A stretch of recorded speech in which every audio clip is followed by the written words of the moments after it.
কিছুক্ষণ আগেই দেখলাম যে ভারতের জন পত্রিকা রিপোর্ট করছে যে ভারতের সাথে বাংলাদেশের $21 মিলিয়ন প্রতিরক্ষা চুক্তি বাতিল করেছে বাংলাদেশ সরকার।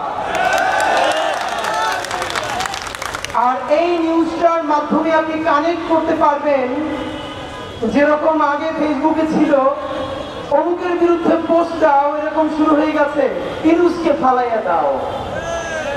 ইউনূস সাহেব যতক্ষণ বাংলাদেশের স্বাধীনতা সার্বভৌমত্বের পক্ষে আছেন, যতক্ষণ বাংলাদেশের সরকারে যারা বাংলাদেশপন্থী আছেন তাদেরকে বাংলাদেশের স্বার্থে টিকিয়ে রাখাই আমাদের জুলাইয়ের শপথ।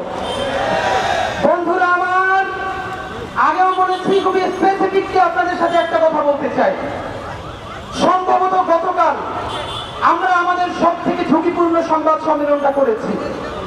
বাংলাদেশের সমস্ত রাজনৈতিক দল বর্তমান ক্যাওয়েটিক সিচুয়েশন কোন কারণে জানে, মিলিয়ন মিলিয়ন ভিউজ সব ইউটিউবার তারাও জানে, কিন্তু নিজের জায়গাটা দুর্বল করে দিয়ে কেউ কথা বলতে চায় না।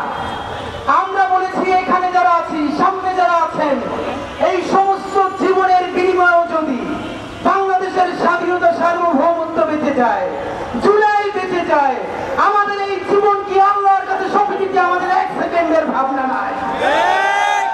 কিন্তু আমরা আজকে স্পষ্ট জানাই, মাননীয় সেনাপ্রধান, ইনাফ ইজ ইনাফ।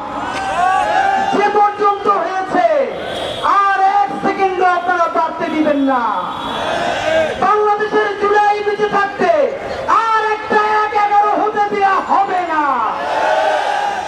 বিএনপিকে বলতে চাই, বিএনপি বাংলাদেশের মুখপাত্রই থাকতে হবে, সেনাবাহিনীর মুখপাত্র হওয়া চলবে না। জামাতে ইসলামী ক্ষমতায় যাওয়ার জন্য জনগণের পক্ষে না দাঁড়িয়ে যদি ক্যান্টনমেন্টে গিয়ে ভিড় করেন, আপনাদের বাংলাদেশে আর কোনো হিসাব থাকবে না। জুলাইয়ে আমার যে সমস্ত ভাইয়েরা, তোমাদের সারা শরীরে এখনো সেই রক্তের দাগ, তোমরা জনতার পক্ষে দাঁড়িয়ে তোমরা আহত হয়েছ। আপনারা দেখেন এখানে যে শহীদ পরিবারগুলো, এদের পোশাকের দিকে তাকান, এরা কেউ আরবান মিডল ক্লাস নয়, দশ নয়, শহুরে মধ্যবিত্ত নয়। কাপড় চুপড় দেখলে বুঝবেন তাদের বাসায় বাজার বন্ধ হয়ে গেছে। এই সহস্রাধিক শহীদদেরকে একা ছেড়ে, অন্ধ বন্ধু ভাইদেরকে জাহান্নামের মধ্যে ফেলে আমরা কোনোদিন বিদেশ পাড়ি দেব না। যারা জুলাই বিক্রি করে দিয়ে, ক্ষমতার ভাগ বটোয়ারা করে দিয়ে নেগোসিয়েশন করতে চাও, বিপদে পড়লে আমেরিকায় যাবা, ইউরোপে যাবা, IMF বা বিভিন্ন এজেন্সির তোমরা বড় কর্মকর্তা হবা।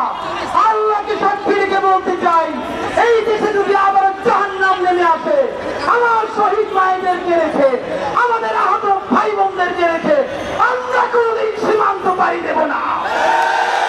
আমরা সেই বেগম খালেদা জিয়ার সন্তান, যিনিও বলেছিলেন বাংলাদেশ ছাড়া আমার আর কোনো দেশ নাই। সেই বিএনপিকে বলি, আপনারা 1-11 স্মৃতি, রক্তকে স্মৃতি আছে, বাংলাদেশের পক্ষে দাঁড়িয়েছিলেন, তাই আমরা আপনার পক্ষে দাঁড়িয়েছি। আবারও আপনি জনতার পক্ষে দাঁড়ান, আমরা চিরদিন আপনাদের পক্ষে থাকবো। চূড়ান্ত ভাবে বলতে চাই, আর্মির সাথে যারা সংঘাত ঘটাতে চায়, বন্ধুরা তারা বাংলাদেশের বন্ধু নয়। এই আর্মি যেরকম ক্ষতি করেছে, আর্মির বন্ধুরাই কিন্তু আমাদের পাশে দাঁড়িয়েছে।